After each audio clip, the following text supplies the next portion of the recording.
Hey, what's going on? What's going on, you guys? This is Kwamia. But for those that can't pronounce my name, you call me Q, Kwa, either Queen. I am the founder, CEO, creator, and most importantly, the host of Pillow Talk with the Tea podcast. And tonight we are here with another amazing, incredible episode. And listen, I have a queen in the building, which, as I always say, queens recognize queens, honey. So we got Shanti right here, my queen right here. So tell the people just a little bit about yourself. Hi everyone, I'm Shanti. It's such a pleasure to be here with you on Pillow Talk. I'm a trauma-informed health practitioner, and basically I work with women throughout the entire stages of their lives and helping them recalibrate their hormonal function. Okay, yes. Listen, I think we all need that as women. Yes, we do. Absolutely. Yes, we do. And our tonight's topic is, and since we are, and you do deal and help and assist with women with so many different things, especially with trauma, my thing is a woman's worth. Now, when you hear that, what comes and resonate in your spirit when you hear a woman's worth? I hear queen, I hear divine, I hear strength, I hear earth. A woman's worth is not something that can be encompassed into a single word a lot of the times, because we are everything. We are literally the earth. You know, we birth life as well as we take life. And I feel like at this moment in time where we are at, we're encountering that, conflict of really fully establishing and really coming into fullness, and in a way, kind of like in a full circle also, with not only just establishing it, but like screaming it loudly and proudly that this world can no longer go with denying who we are and keeping us in the back, because it can't be anymore. Absolutely. I definitely agree 1000%. And when I hear it, I definitely could piggyback off what you definitely said. I kind of don't really like to use queen too much on women. And why is because sometimes I don't think every woman represents what a queen is. But I definitely would say it's, beauty, it's pose, it's strength. A woman's worth is her versatility. It's just the fact of, like you say, even, earth, because we give life. I feel like a woman's worth is the fact of what she her experience, what she been through, and what she knows that she been through, and she conquered it. I feel like also a woman's worth is her boundaries, her standards. Very much so. And which I feel like so many women, they lose or don't even have or know what it is as of yet. Because not only are we going to talk about the good on here, we're going to get in deep into the bad. Exactly. And I definitely feel like when it comes to a woman's worth, I feel like when you know your worth, you know how to be able to guide a person and teach a person how to treat you, because you know your worth. And how to not only just treat you, but how to speak to you, how to be spoken to. And just you walk in, I feel like even a woman's worth is when she walk in a room and she own that shit. And not try to be cocky with it, but no, it's different. And she's very humble. And she has a light around her, the essence. And that's another thing. Shout out to Essence, because they definitely have a award show coming up that's going to be airing. And I love Essence since the time of day. And that right there, I feel like they put women on that cover because women know their worth. Yeah. It's true. And I know a lot of women out there, and I see women, I'm going to even go so far as young adults, young girls, don't know their worth. We are in a society that is very high on capitalism and overstimulation on sexuality and seduction, and are quantifying that is what gives us our worth, our value. Not looking at that sisterhood is one aspect. Being humble, understanding, where you come from is valuable. And in the same time, living in a life that is imbalanced. And imbalance means not just with the earth and your surroundings, but just even with yourself, like in harmony, pouring into you, and not so much into the outside, but more so into you. And I know you don't reference to a lot of women as queen. I think everybody has a queen inside. Some just have learned, regardless of the age, how to tap into that queenhood. Yeah. And others are struggling and coming along. But I think it's our responsibility, those who have walked the walk, who have journeyed through, who have come out on the other end, to teach those who are still struggling and falling and kind of rise them back up and say, you know what, you are also a queen, and I'm gonna help you put on and fix that crown for you, and you're gonna do this, right? And I think that's what's in some degree is lacking, and in other degrees is not. I have been seeing a lot more women coming together, working together, regardless of the industry, but just rallying behind each other. And it's been beautiful. But at the same time, I have seen the pettiness. I have seen, the conflict that makes you question, like, what is the point? Why should I do this? And I think those moments when you encounter those things, there are a challenge, because they are just the same way as if a partner was treating you wrong. You don't think about it, that the people we draw to ourselves are a lesson that we must learn, and a reflection of our own self. So if you're meeting someone who's a little bit on the narcissist, baby girl, they might be a little bit about narcissism in you. If you're encountering someone who is a liar and compartmentalizes their entire life, baby girl, you need to look at that too, because maybe you're doing the same thing. And, sometimes you're doing it intentionally and other times you're not. But bottom line is that you're doing it. And so they are presented before you to learn that lesson and to grow from it. And now some of us do and others don't, which is why they're going to continue to encounter these types of energies and these types of people, regardless if they're in the vessel of a man or a woman. Absolutely. I definitely agree. Now, I definitely want to go back, because me making a statement of saying I don't necessarily call every woman a queen, because, again, I do believe, like you said, that every woman has a queen in them. They just haven't tapped into it. But however, if I see energy to me is rare, if I feel or see that they're not walking in the light of queen, I cannot give you that. That's for one.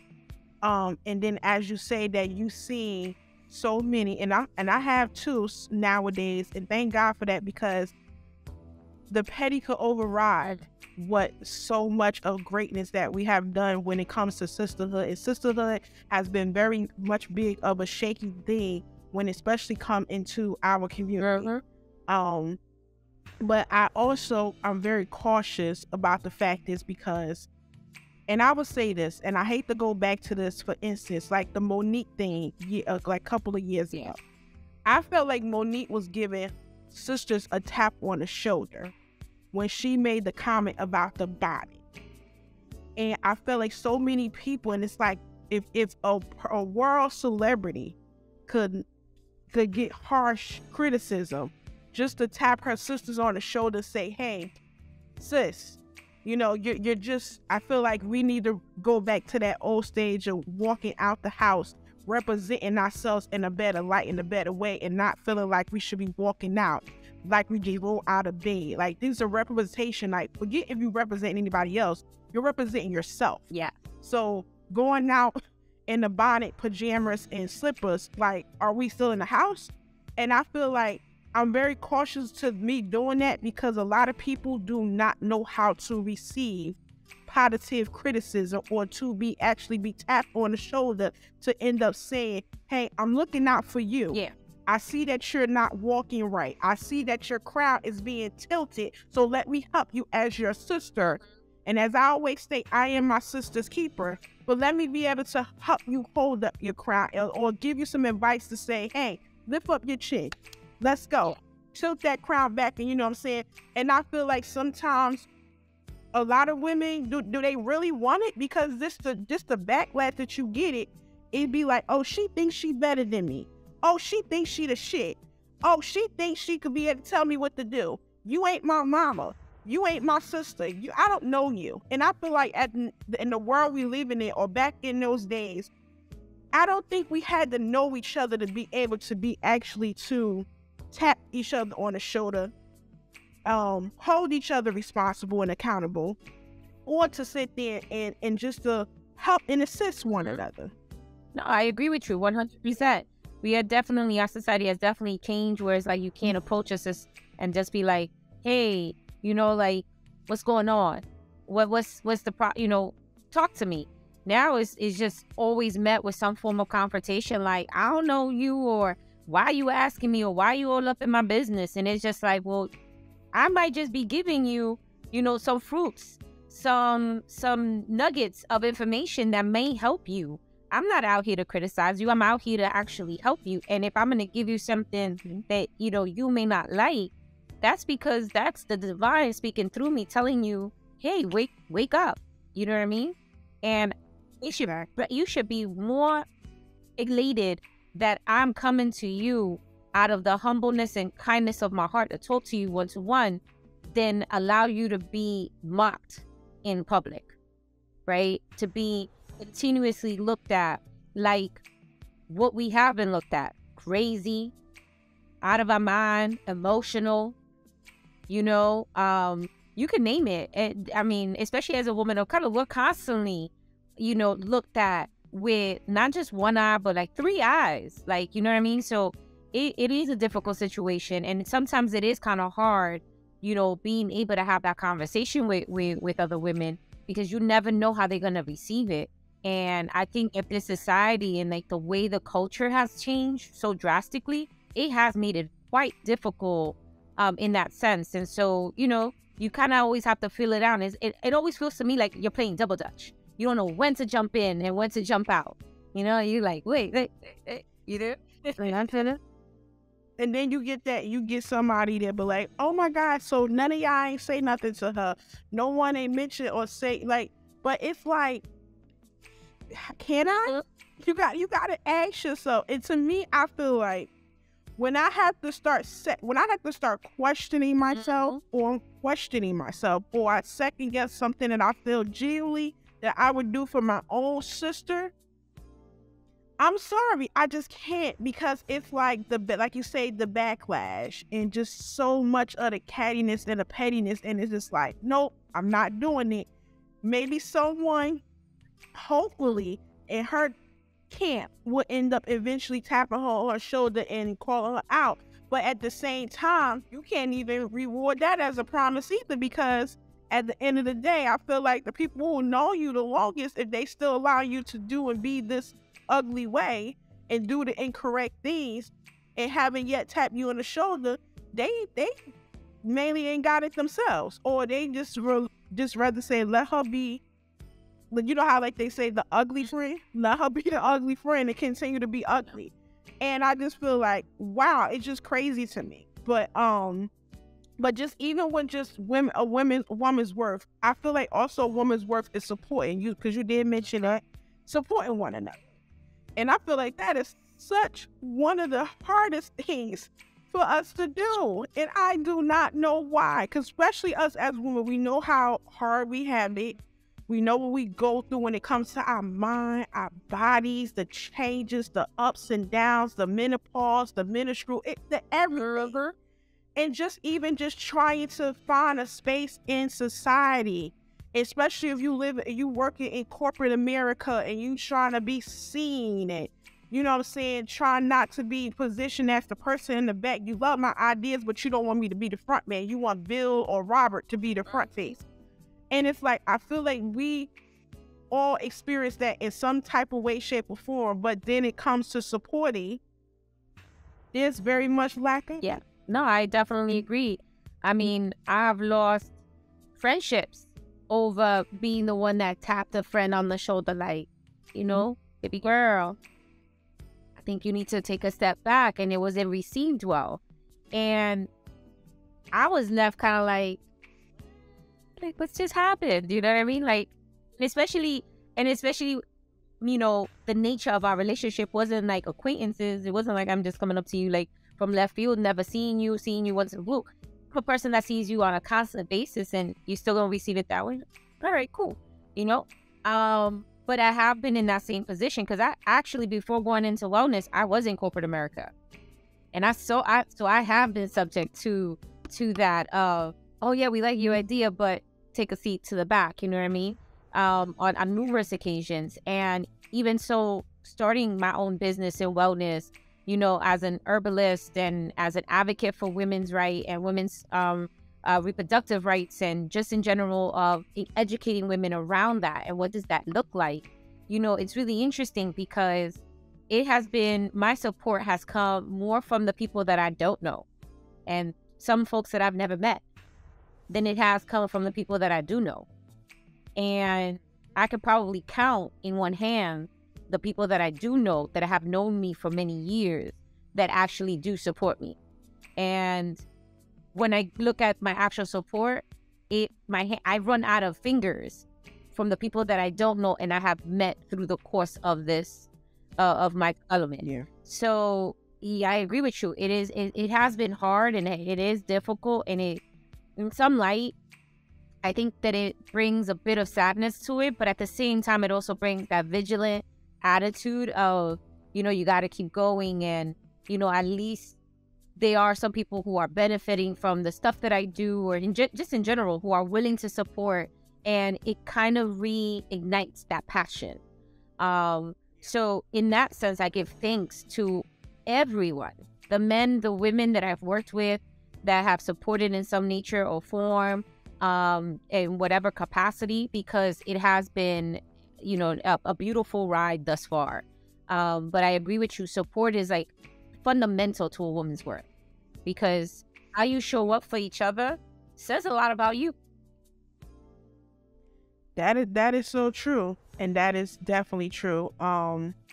Even just basically tapping on that, when you did mention, because it just came back to me, when you mentioned in regards to women end up attracting what they are, because a lot of women don't realize you attract who you are,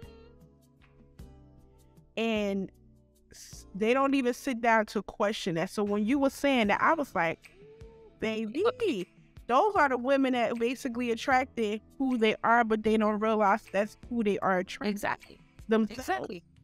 Because who want to be called, who want to say, oh, I'm a narcissist? Who want to say that I'm toxic? Who want to claim it? Nobody does. Nobody does. But I feel like even with the woman's worth, I feel like is to order to be able to correct it and to heal it and to change it, you have to be able to take ownership. Of course, 100%. So some of the work that I do with women is I do a lot of dark shadow work around, not just the educating on the medical aspects of their womb, but interlocking that with the metaphysical aspects, right? The emotional and the mental, and how they play a part. And in such, we go through, trauma that we've actually experienced, as well as trauma that we inherit, intergenerational trauma that is encoded in our DNA. But I always told every single client, does not matter if you're a man or a woman, I get that you went through this experience, but there comes a point where you also have to accept and acknowledge your accountability, because at some point you allowed it to continue to happen. You didn't wake up the minute that one situation happened.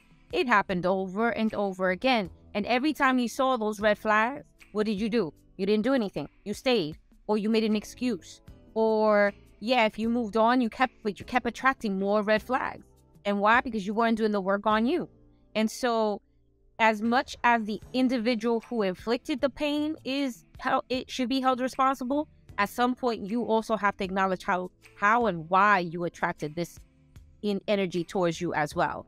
And it's very nice to sit around and say, oh, daddy this or mommy issues this, but at some point you as an adult also have to take accountability for your role in situations.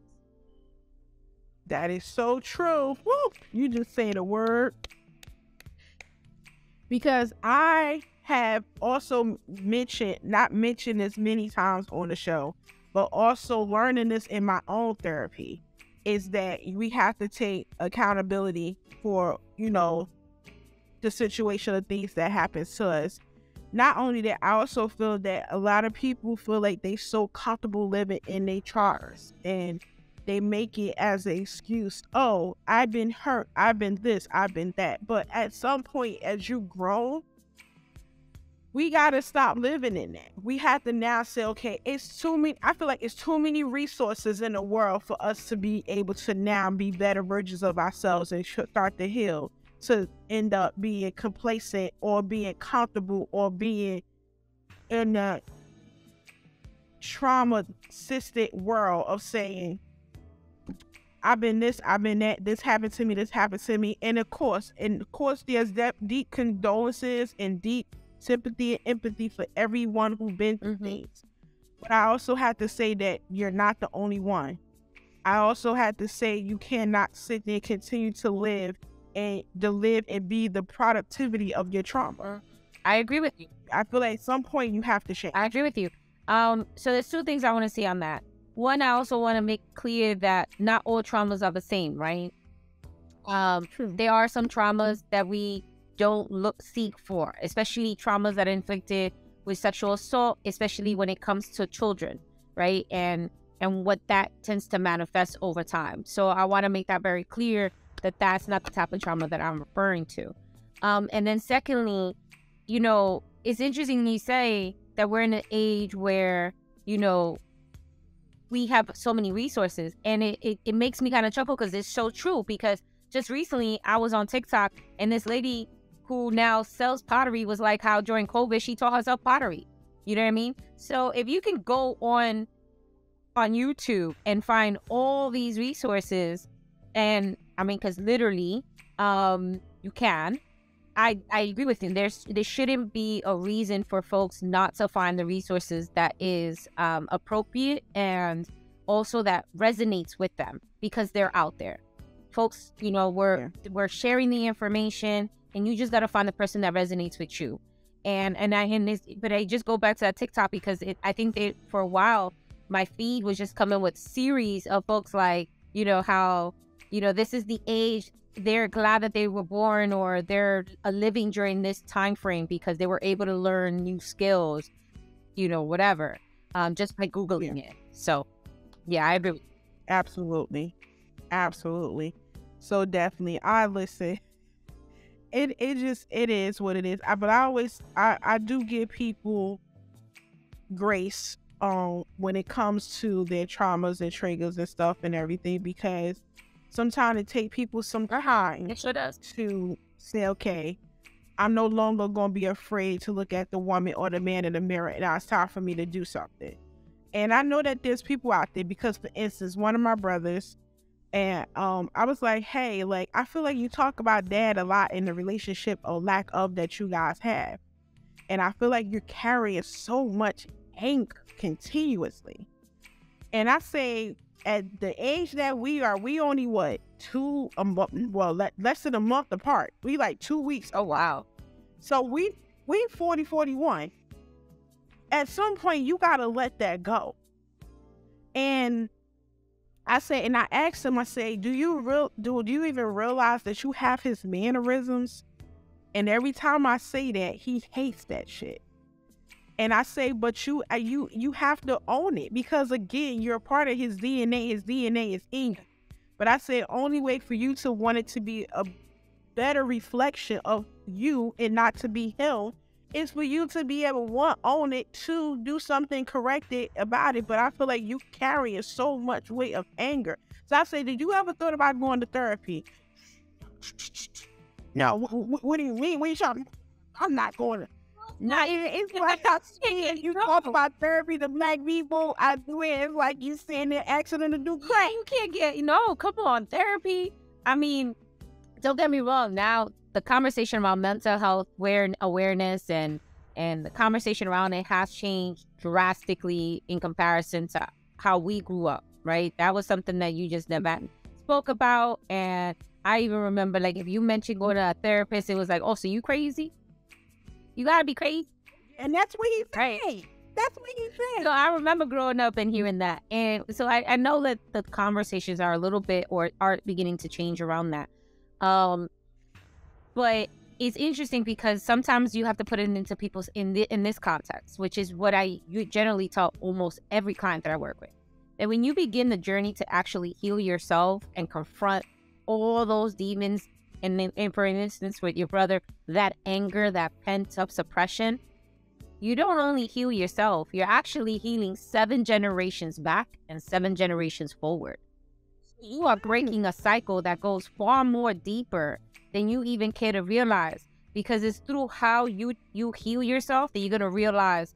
So, for example, if your father was an absent father, it's very likely that he was absent because he too was raised in a household that was also absent. So he brought already. And this is how far and deep it goes. Even before your brother came into this world, that anger that your father had, that need for displacement was already in his DNA. Therefore, was already in his sperm. Therefore, when your brother, it was encoded in his DNA. And so it's just going to continue on and on and on and on and on. Now, as your brother actually heals, he's not only understanding his role and his situations and his relationship, but it also creates a kind of an empathy enough so that you no longer look at your father as father, right? You now can see him as the human, as, wow, this is what Shu went through. This is what Shu lacked on. And I can now empathize with Shu as well as sympathize with Shu. And then you can see his relationship with his father, his father's relationship with his father, and so on and so on. And then as you're doing that, now I don't know if your brother has any children or not, but as he does, many. So it continue to have many. But do you see how it's continuing on in his lineage? It's going to continue on, even with the girls. So because I told him that, and I said that because this is what I asked. When I said therapy. He basically was like about to run out the room, like if it was all the bees came out the nest. And then it was like, I don't want nobody telling me what to do. And I'm like, they don't tell you what to do. They give you options and suggestions, and it's up to you to do the homework and do the work. And of course, they're going to ask you the next section, have you done it? Or, what do you think?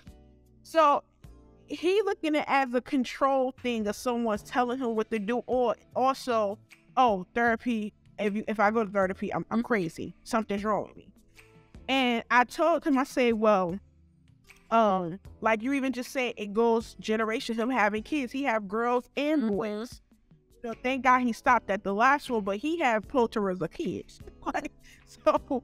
And I told him, I say, but as a female, let me speak as a female part of me, because with my nieces, you're going to realize that they're going to pick men like you, for one. And I say that to say this. I picked men like my father because I was missing my father, not realizing that my father was absent out of my life. But because I was like trying to, in some way, shape, or form, feel that absentee of him, thinking like, oh, that person gonna be better than my father, when I was actually picking my father. Yeah, exactly. And I say, and that's the reason why the selections of men I picked at that time, because of that. And I said, let me tell you why now my life is better. Because I am doing the work. I am in therapy. I am getting the healing. And my vision and my mindset is more clearer. And I say, just also me having a conversation with my father, like you say, talking to him. Me and him had that conversation because we as kids forget that our parents have lives. Yes. And that I know that I needed to know my father's story, which I never knew his story. I always got his story or his perception of his story from everybody else in the family. But him. But not from him. And his response was always defense. So he couldn't really tell his story because everybody was trying to tell his story but him. So one day he ended up living with me. And I said, Dad, can you come downstairs for a moment? And he came downstairs. It was just me and him. Everything was silent. I think my son was out of the house. And I said, I need for us to have a deep intimate moment, heart-to-heart conversation, because I need to know. I need to know your story. I need to know why I may act the way that I act, or how I was acting before, or acting now. And I need to know, why I'm picking the man that I'm picking, because I know it's got to be because you wasn't there. Even though my grandfather was an amazing, incredible man, and he taught me the things that my father was not able to taught me because he wasn't there, but still, it's nothing like having your father. It's not the same. So when we had that deep conversation, all the internal anger, depression, suppression, everything out of me was just releasing. I felt lighter. I was able to breathe, and he even cried too. And I never seen my father cry. So in that moment, not only was I releasing generations with backwards and forwards, but he also was releasing a lot of things that he was like, damn, I didn't even know these things about my daughter. And I didn't even know, because I wasn't there, my daughter making these decisions or feeling this way and how I made her feel. And so that was a lot. I say, I think you just need to talk to him, but I don't think you need to talk to him right now. But I just need you to go to the therapy for and then they can give you the tools to be able to use to be able to talk. Because I feel like when they talk, they don't listen to No, yeah, and that's because they're still living in the anger. So it's hard. It's going to be very difficult for either one to listen to each other, because there's still that resentment, and it's so present and so forefront that they can't pass that. So he has to do his own work on him first to get to that point where when he approaches him, he is not in defense, and he's not on like, you did this and you did that. You could have that conversation. You could be like, listen, because of you, I behave this way. Yeah, you can say that. But it's a very different when you're having it like this versus the, pulling of the finger is very different. And also I wanted to point out to you, there's something interesting too with girls and his daughters, is that not only can they be picking the men like him because he was not in the picture, but they can also be the ones to replicate his behavior. Right? So we don't always look at it that way. We always, more often than none, we look at it from the perspective of like, oh, they're just going to go out there and look for men, because they have daddy issues, and they're going to have multiple men because of that. But then there's also some women who actually reenact. They're not out there looking for daddy. They are just coming with daddy in that sense. And they're just like, I'm detached and I have no emotion, and I'm just doing what I want to do when I want to do it, however I want to do it. That was me. And my mother said it.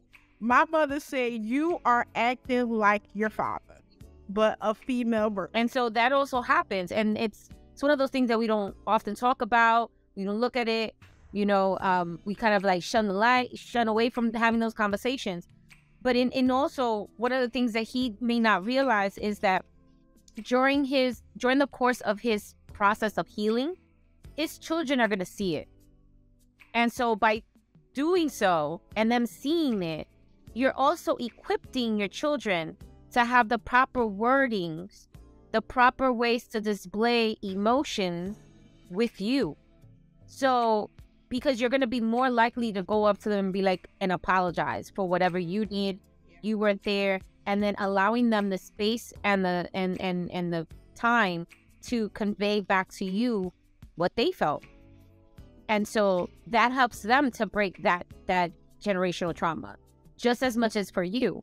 But again, you can't force people. You know that saying, you can only take a horse to the water, but you can't force the horse to drink it. So you can only provide him with the information, but you can't force him to go through it. And he has to come to the conclusion of doing so. But it would be a shame that he doesn't do that. And then, God forbid, something happens to your father. And then that's going to be something that lingers for him on, I never got to express. Yeah, I never got to express that. And then even more so, to be on the other end of the receiving, that one day one of his kids come to him and tell him, you did da-da-da-da-da-da, and points out to him, not just the mannerisms as you were saying, but actual acts of the very thing that he wanted to say to his dad and or feels about your father. We're receiving it now because his kids are telling him, look how you did it. Right? And that's going to be a harder pill to swallow. That's deep. That's deep, because I know my brother is so damn stubborn that, and I would hate that. Because even as you were speaking it, I was visioning, like, I would not want that. Like, that's you have to live with that for the rest of your life. And then, like you said, he would never be able to express it and to be able to resolve it and to heal and just relieve himself from it. Then now he have to live with that. And then, like you said, his kids coming to him. Woo! Listen, bro, if you watch and listen to this episode, I'm trying to tell you, you ain't just hearing from my mouth. Heard it for Shanti mouth too. So, listen to me. And the work is one of those things that I tell folks: just because you work through something today, it does not mean that you're healed. That's kind of like you're setting yourself up for, a utopia that doesn't exist, right?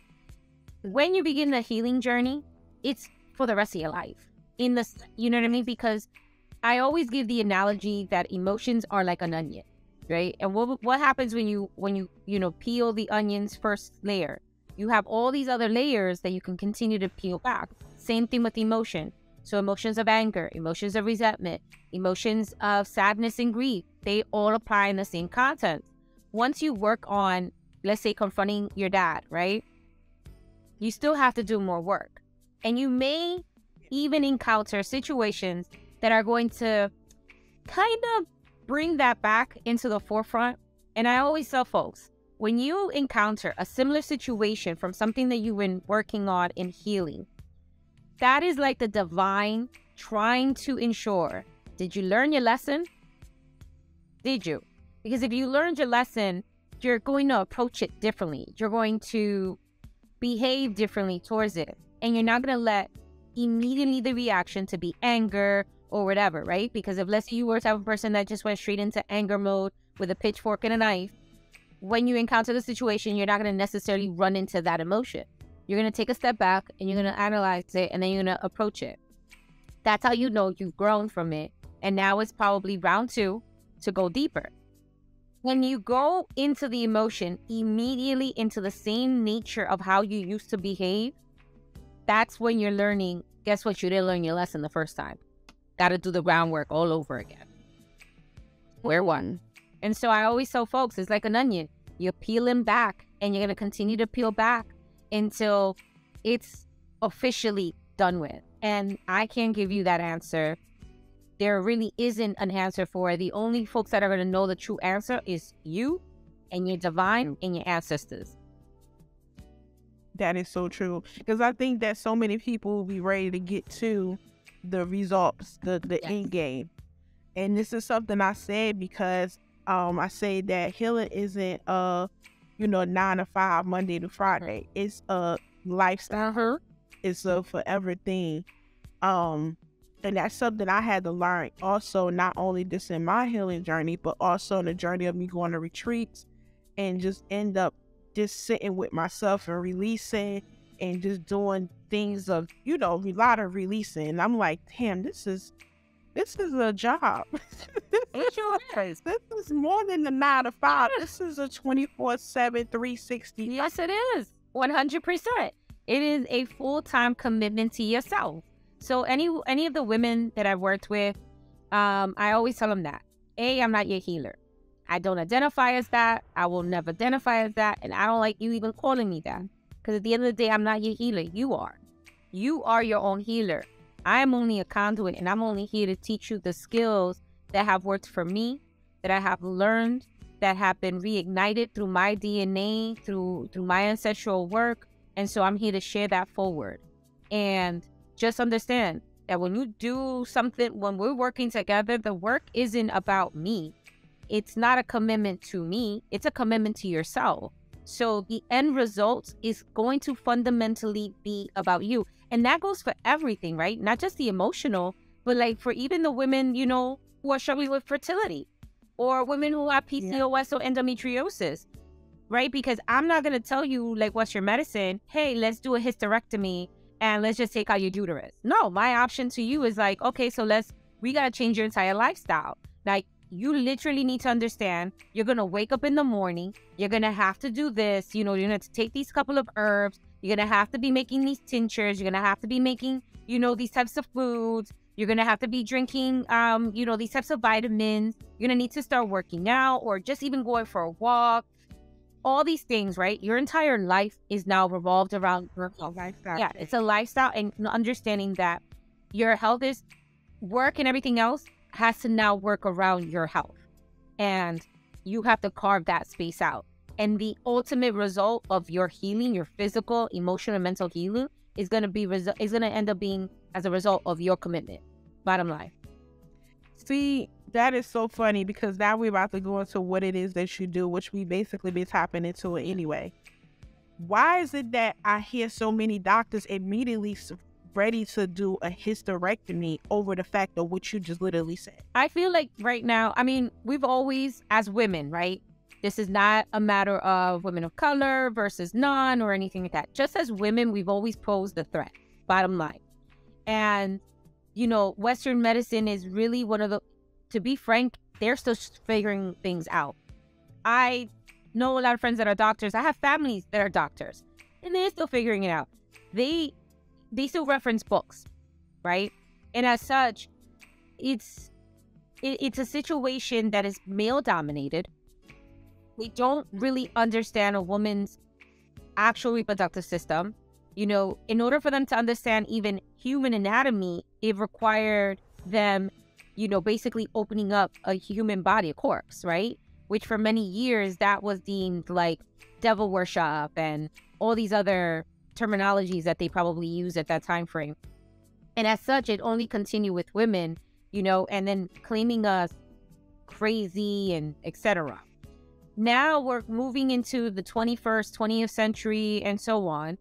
That has not changed. The idea around women's health has not really changed. We are still seen as crazy witches and, beings and emotional and all this other stuff. And what is the quickest, easiest, but yet highest paying thing to do? Surgery. They can charge up the woo-ha to your insurance, right? And nip tuck. And it's like, if whatever you believe in, God, Allah, Yahweh, the divine, Gaia, whatever, if we were born with this, we were meant to have it. Exactly. There's no need to remove it. And that goes for any body part, not just our reproductive, but any body part. We were born with it. We need to live with it. And it's just creating that balance. So I feel like right now, there's a lot of doctors out there that just go to that because it's the easiest thing. It's the same thing with pregnancy, right?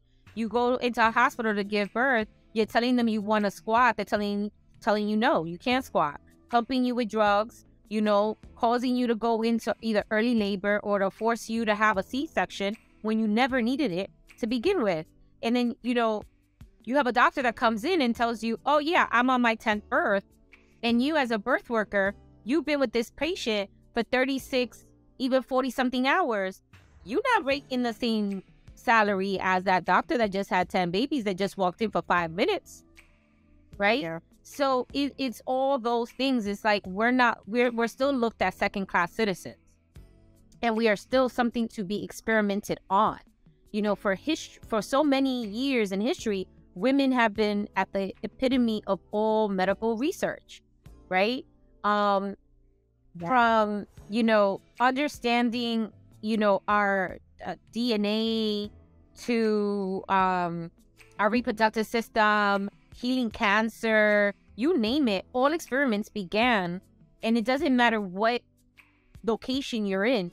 If you look across history, we have always been at the root of all medical discovery. If you go towards Germany during the Hitler era, right? Women were being experimented on for producing twins.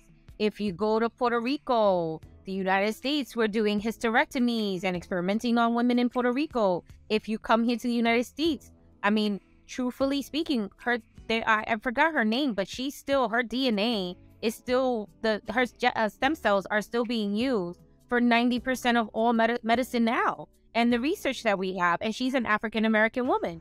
When you look at even the medicine, when you go into hospitals, women of color are automatically deemed as individuals who have a threshold of pain that is supposed to be out of this world level high.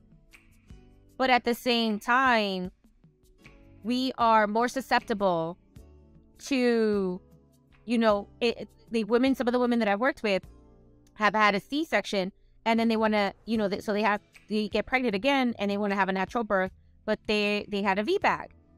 No, unfortunately, they can't have that because they're more likely to go into bleeding out. But wait a minute, didn't you just tell me that I have a high threshold? Now, all of a sudden, I don't. So again, women are always looked at an experiment. And so I feel like because of that, and until we continue to push the mark of standing up for ourselves and really advocating for ourselves, and then even showing up for each other. I've been hired sometimes to even go to gynecologist appointments just to sit there to be an advocate and like walk my client through what they're doing to her, and literally advocating like, that's not necessary. You don't need to do that exam. Or, you know, before you put in the spectrum, you need to ask her or allow her to put it in herself. You know what I mean? Like, you're not going to like just go in there into her private parts without the consent, and that they don't understand. So that's where I kind of step in on not only the advocacy work of informing and educating, but then also providing women with the alternative, that if the earth has provided, then it's for a reason. Because yes, for centuries, women have been healing themselves and their communities with herbs. And if you think about even now, all of our medicines at its core, Western medicine, at the core are plants. They're all plants. The difference of what difference them from what I work with is that I'm working with a plant from its natural basic essence. So comes from the earth, I grab it from the earth, I give it back to you. What happens with Western medicine is that they're no longer taking the medicine from the actual earth, they're now manipulating it in the laboratory. So by manipulating it, you're now having a different strain of a plant, something as simple as chamomile is now manipulated in a lab. And so you're not just getting chamomile, you're getting a weird version of it. Next thing you know, you have to live on a plethora of other pills, or God forbid. And it always makes me laugh when I hear these commercials like, hey, take this pill for this, but sidebar, and very low. Exactly. I'm like, yo. And I'll be laughing my ass off too, because I'll be like, hold no, wait. You're telling me if I take this, but side effects. I'm like, liver. You might have liver failure, kidney issues, blood clots, and you're like, so what was the point of me taking this in the first place if you're going to tell me that you're going to heal one thing, but you're going to cause 5 other things? That doesn't really make sense to me. That's crazy. Now, again, I'm not opposed to Western medicine.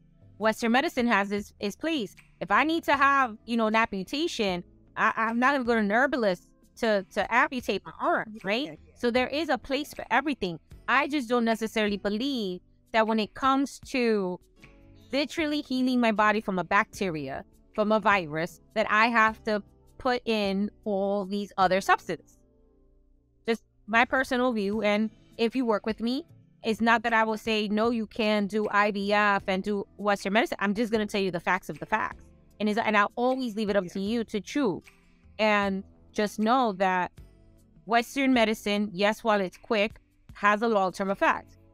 Herbalism is the opposite. It takes its time to heal, but it has a long-term result.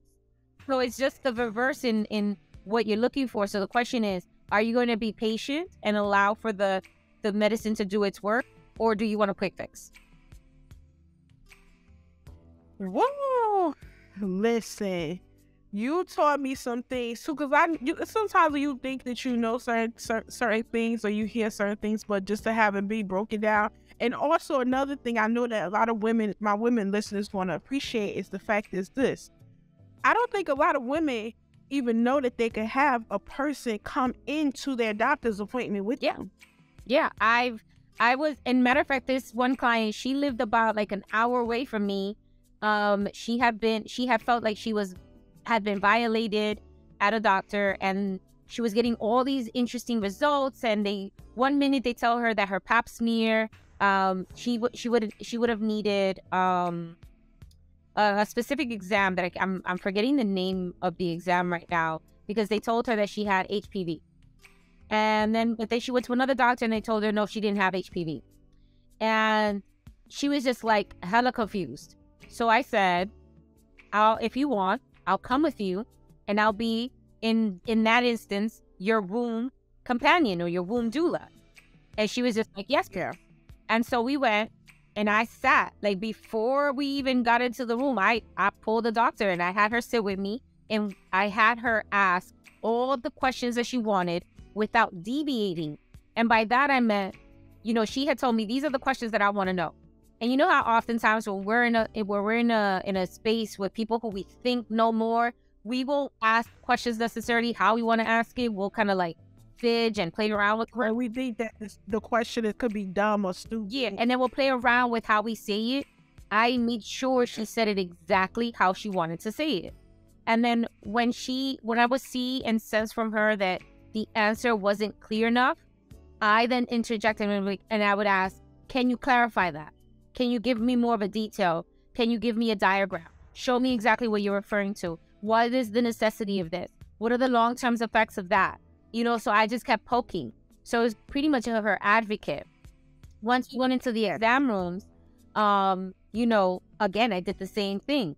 Walk me through the steps. So I made the doctor, every single time he went to touch her, to explain and to ask for permission before every single touch.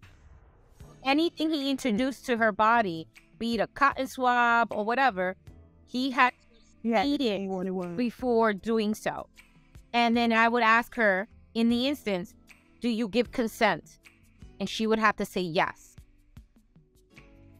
You know what's funny about that? On the episode of Grey's Anatomy, I seen the doctor was doing that step by step. Like, hey, I'm picking up the thing. I'm doing this. I'm about to start. You may feel a little bit of pain. And, are you okay? Like they was doing, everything she touched, everything she was about to do, everything that she, you know, saying, do the whole step. She was telling her and following her through the whole thing.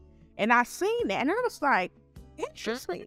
So is this something that should be done as a today now? Yes. And in fact, so even when you go to lay down and you're going to put your feet up, you know, and they're going to insert the spatula to open you up, you can actually tell your doctor, hold up, give it to me, I will insert it, and when I'm ready, I will welcome you to come in.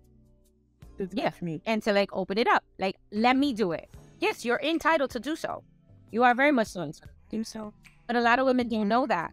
They just feel, you know, and I will be honest with you, I've even gone to some gynecologists that were women who were just like the worst. They were just as rough as the dudes. And I'm just like, what in the world? Do you not have a vagina? Exactly. And that's what made me change my OB, because I love her, but it was like she was just too much for me. And to me, when it comes to that area, I'm very sensitive. So I need somebody to have more of a sensitive presence and approach to that area. You know what I'm saying? Like up here, I'm hard. Give it to me cool. But when you talking to her down here, like, she like, hold on. Wait. Yeah, no, I'm more sensitive than she up there. Like, come on now. And he was more gentle. He even and then the thing is if I could think about it, not the last one, with the one before that, he actually talked me through it, told me what was happening. He had his assistants in there. She was also saying what's next as well. And I was like, oh, okay. But then the next time, he didn't. So I was like, well, I'm like, everything's okay now, Nick? You ain't saying nothing. So he was like, yeah, everything. I said, well, why you ain't talking to me like you did to me last time? Like, I want to know what's going on. But then I started thinking that was just something that he was doing. Now I realized that's something that should be doing overall with the doctor. No, all doctors should be doing that. And it doesn't matter if it's the first or the 50th visit that you have with this doctor. They should always walk you through what they see and what they're doing before they do it, you know? And unfortunately, many do not. And if they do, they're kind of haphazardly with it, still leaving you uninformed, kind of in doubt, like uncertain. and it's unnecessary. It's really truthfully unnecessary. And, you know, luckily we waited for the results. The client ended up not having HPV, not needing to have the examination afterwards. And it was because, and mind you, this was like her third exam. And, you know, and I think she had gone to like, this was like her second doctor that she was trying to follow up. And it was like it was a mess. It was truthfully, it was a mess. But we were glad that it wasn't that. And, you know, she was able to feel better in that sense. I gave her some recommendation of some herbs for her anxiety and just to, you know, just general wellness and things of that nature, to help with her cycle and things of that. But she felt fine afterwards, and that was the primary purpose for my involvement at that moment. So I do want you to describe to women how important it is to get a first, second, third opinion. Because that right there, to me, if she wouldn't have got a second, third opinion, she would have probably got a procedure that she didn't even need. Yes, very much so. It is vital. It is super, super vital. And especially if the first one tells you you've been diagnosed with something of any gravity, right? So whether you've been diagnosed with PCOS, endometriosis, fibroids, HPV, whatever the case may be, anything that's going to require a major surgery, it is highly recommended that you get not one, but two, even maybe three opinions first. And there's different types of exams, right? It's not just the exam of like actually, you know, opening you up and looking in. You know, you can get a sonogram, you can get an ultrasound, you know, there's CT exams that they can do. So, you know, there's variations of exams that you can request. And always know that there's always an alternative approach. Now, yes, there are some cases where if your fibroid is basically bulging out of you to the point where it's making you look pregnant when you are not, then that's a little bit more on the severe case. So yes, it needs to be approached a little bit differently than if you have multiple smaller average size fibroids. But what a lot of people don't know is that you can actually pass a fibroid. You don't need to surgically remove them. You can actually pass them through. Depending on the positioning and the size of the fibroid, they're either going to go away on their own, or you will pass them the same way you would pass like a kidney stone. Kind of similar. Mm-hmm. That's how you would pass it. So, you know, there's just other options, and a lot of people don't know about it, or they don't get informed. And then you do have doctors out there that are saying, oh, don't do yoni steams and don't do this and don't do that. You know, I was about to ask you about that. Yeah, many of them will be like, don't do it because it's going to give you a yeast infection. No, it does not give you a yeast infection. If anything, it's going to help eliminate the yeast infection. Obviously, you wouldn't do a yoni steam while you have a massive breakout, right, of any sort, whether you have genital herpes or are showing symptoms necessarily, right? If it's on a large magnitude, I wouldn't steam you. I would wait until the symptoms are a little bit more on the mild to pretty much end if it's like BV or yeast infection.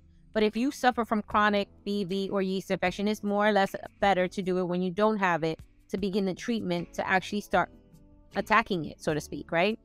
But can you heal from it, and can you use yoni steam for it? Absolutely. Absolutely.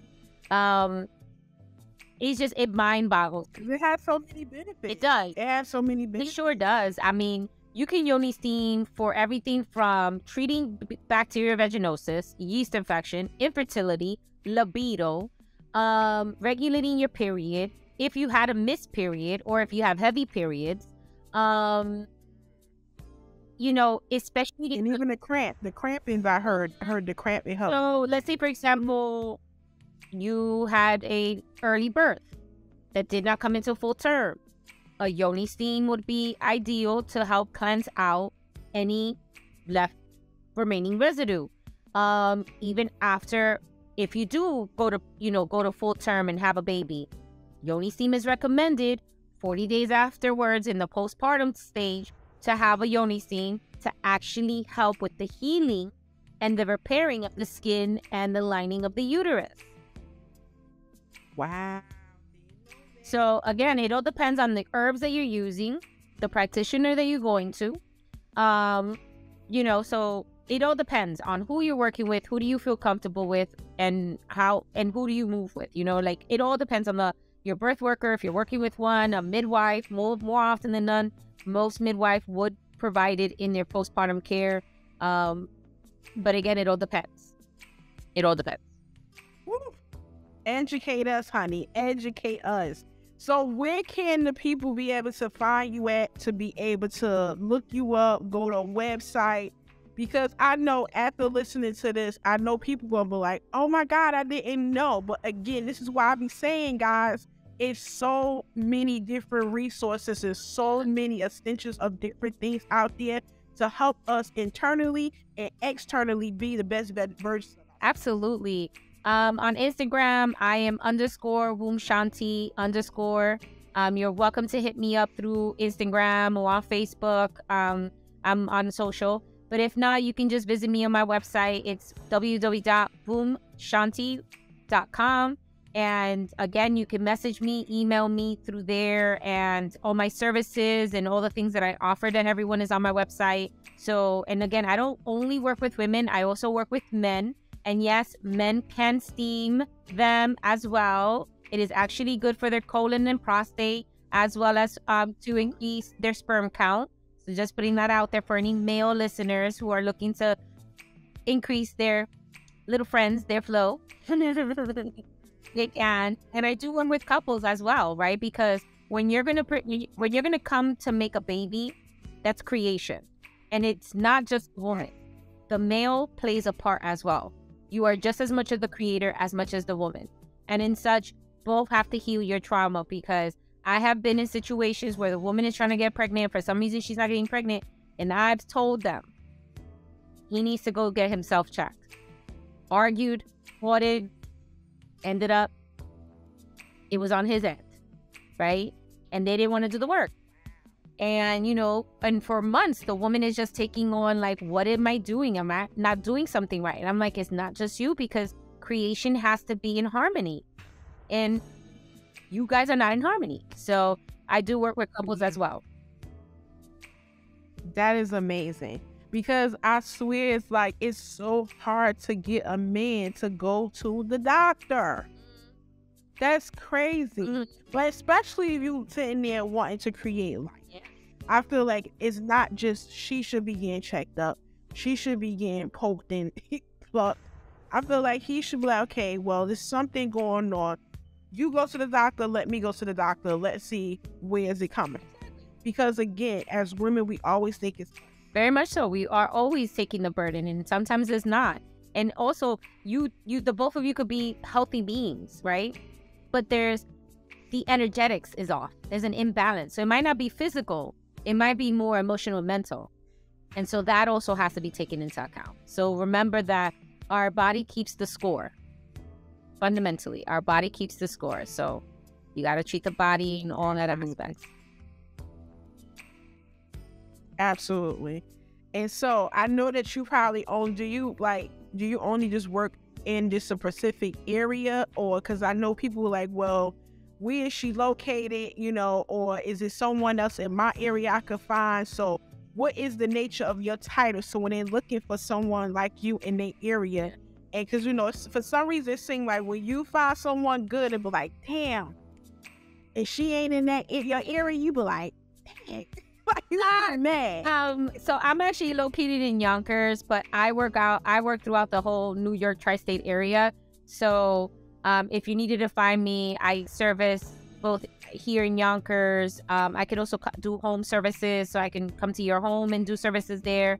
I also have a location out in the Bronx. Again, they're listed on my site. And then I'm also based in New Jersey, in Verona, New Jersey, at Florida Vida. So if you wanted to come by and see me there, that's more than possible. And I would say to try to find someone, it all depends on what you're looking for, right? You type in the word Yoni Steen or, Yoni Steen practitioners. That's one way that some people will find me, right? Because they do know me, in that area.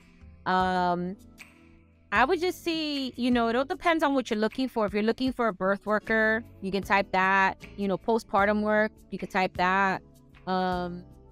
it just really depends on the stage of what you're looking for. And, you know, like I said, I work with all women in all stages, including my wise women. I love my wise women. I don't feel like they get enough big ups and attention, because they're seen as like, well, they're already old. They're, you know, they're postmenopausal. What do we, and I'm like, listen, they have a lot more juice to give to this world. Trust me. Trust me. Yeah. Pretty much. I'm like, unless they got a foot in the grave, these ladies are wild. I'm like, and it's so crazy because people be ready to put them in there. I'm like, hold up. Oh. She probably got more juices than you, youngin. What you talking about? Very much so. Very much. And it's so funny you call them wise ones, because that's what I call them. I call them wise ones because I hate the word OLD. I don't. Oh my. Like, well, I like when I know the wise. You want to know which one I really, really hate? I absolutely fundamentally hate the word crone. I hate it. I hate it. I'm like, why do we have to make such an to me it's such an ugly word, and it just gives me like this look of like the old lady with the weird nose and like a mold on the side of her nose. Like, no. I'm like, they're full of wisdom. You know, they if anything, they're now on like their 4th, 5th new life, and they're just, you know, and I've been blessed to have met some amazing, amazing wise women who are now living a life that honestly they have said they're living a better life now in their stage of a wise woman than they have ever lived in their entire life. Because it's like, you know, I hear that from a lot of yeah, they're just like, I do hear that from a lot of them. And they be saying, listen, when you get to this, first of all, let's just say this. A lot of us better be praying and lucky and hope we even get to that. Because a lot of us don't even get to that. On that note, yeah. Let's put some respect on their name, for one. Yeah. And then 2, it's like I have heard a lot of wise ones say, listen, when you like 60, 70, 80, oh, because I've seen some 60, 70, 75, even the 80. I'm like, damn, how is she doing it? And then you see another 80 and you be like, oh, that's a complete difference. Yes, it surely is, you know, and it all has to start with the mindset. You making that decision that you're going to live in a better state of life, that your health is going to take priority, automatically that changes everything. You know, some of them have better sex lives now at an older age. They have better communications with their partner. They just live in this lifestyle that they just don't really care. But it's a don't care in the sense of like, they're going to live how they want to live. And it's like, yeah. They live it how I'm living today. I'm not waiting until I'm 60, 70. I don't want you to. I'm living that shit now. And that's my motto. Live unapologetically you, how you want to live, and don't give a fuck about what anyone else has to say. Live you. Do you. And that's how I'm living at 41. Yeah. I'm not waiting until I'm 81, 71, 61. I'm doing that shit now. And then I've been feeling so bad for my young ladies, even the young ladies and even the ones my age or younger or little 30s, 40s, 50s. I'm like, y'all better stop playing with it. I agree with you. I caring about what people say. No. 100%. I agree with you 100%, definitely. And, you know, snaps to you because a lot of women are still trying to figure that out. You know, they're still trying to figure that out. And unfortunately, they're not there yet. But, you know, all in due time. But is they really trying to figure it out, or they really just giving too much of a fucks of what about everybody else has to say in society? A little bit of both. I think it's a little bit of both. It's a little bit of both. Got you. Okay. Because I'm like, to me, I be feeling like these little pearl clutches. Oh no, I'm not gonna do that. Child, shut up. Or I don't think too much in their head because they be thinking like, oh, well, a man wouldn't want that type of woman. What? That have standards, boundaries, that knows herself, her body, her worth, and know what she want, and she's going to voicefully tell you what she want? I don't know about that, but yeah. And the response will always be, if they don't want that, then they're not the one for you. Go out and manifest the one that's for you. The one that's going to understand boundaries. The one that's going to understand your body. The one that's going to understand when you say no, it's no. That it doesn't matter that you've been together for 5 years. You just have to give that fool a look and he know. Oh, exactly. I'm a woman. Or just like your tone of your voice would change. Like even like with my part, because I'm in a poly relationship. So even with my partners, they know if I say something, or they're like, oh shit, that tone. Well, so it's like they know because they pay attention. Yeah. But my thing is, I also want to say this too, is the fact is that it's just like I feel like a lot of people are in relationships and marriages. They're not authentically being themselves. They're being a replica of what they think they partner wants. Yeah, and also a replica of what they think they should be. Listen, free yourself, girl. Free yourself. And even with the men, it's not even with men. It's not even just with women. Because even one of my partners who's been married not once but twice, he said, "Babe, this is the freest relationship I've ever been free. This is the freest relationship I ever been in to be my authentic self. For me to be my nerdy, geeky, blurred self and just goofy."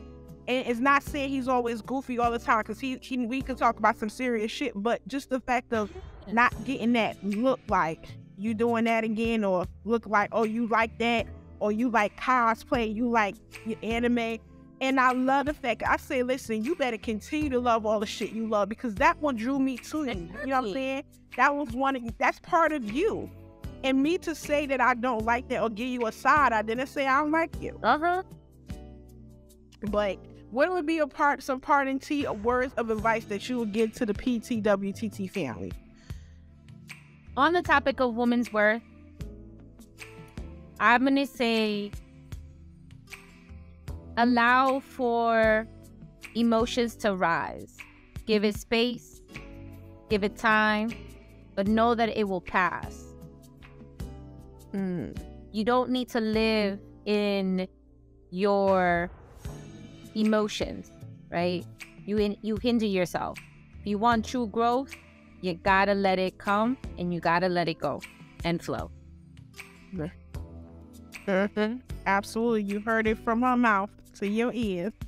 Absolutely. And you guys already know what I say. Be unapologetically you. Don't give a fuck what nobody else think or have to say or feel about you. You are who you supposed to be. And if you haven't tapped into it, get into it. Trust and believe. It's freeing. It's amazing. It's amazing feeling. And again, by you being authentically yourself and you will draw the same energy and the same person to that you. Absolutely. So, absolutely. This has been an amazing episode, Shanti. I appreciate you again. Listen, all the devils and beyond try to stop this, but they sure did. They sure did.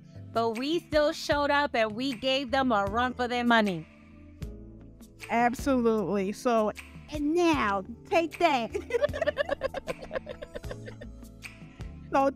So you did tell the people to follow with a flash, but just in case the people in the cheap seats in the bleachers, they didn't hear you. Tell them again. If you need to find me, you can visit me on my website. It is www.wombshanti.com. On Instagram, it is _wombshanti_, and on Facebook, it's just wombshanti. Yeah, you can't miss it. It's pretty simple. It's just womb, as in your womb, the triangle, and Shanti. Love you guys. Yes, and all her information will be in the description below. So make sure you guys go support, go follow, go check her out. If you're in the area that she actually services, I'm telling you, this is a benefit that I feel like everyone would need to externally to end up being internally being the best version of themselves. You don't have to set what these people or anybody giving you. You have options. You have choices. So please use it, and to know that is to use it. So you guys already know what I say. Make sure you continue to like, share, and subscribe. Please hit the notification button right below. Bing, bing, bing, bing, bing. And share. Don't be stingy, because your friends may need this information and want to see all those good tea that's happening over here at the Pillow Talk with the Tea. And not only that, as I always say, be the light to someone's shade and not the shade to someone's light. So you guys have an amazing night, and I appreciate Shanti for coming on to be this queen that she is. Listen, love the hat, girl. Love the hat. Listen, and not only that, again, I see you guys back here next week at the same place, same time, and I appreciate you guys always. And as I always do, this show is not just this show as much as yours as it is mine. So make sure you please leave your comments. Tell me your thoughts. Not only that, if you're listening to on other podcast streaming platforms, make sure you please leave a review, because I want to hear what you got to say, not only in the YouTube comments, but I want to hear what you feel as well as in Apple, iHeart, Pandora, and all that good stuff. So you guys have an amazing night. Be blessed. Later.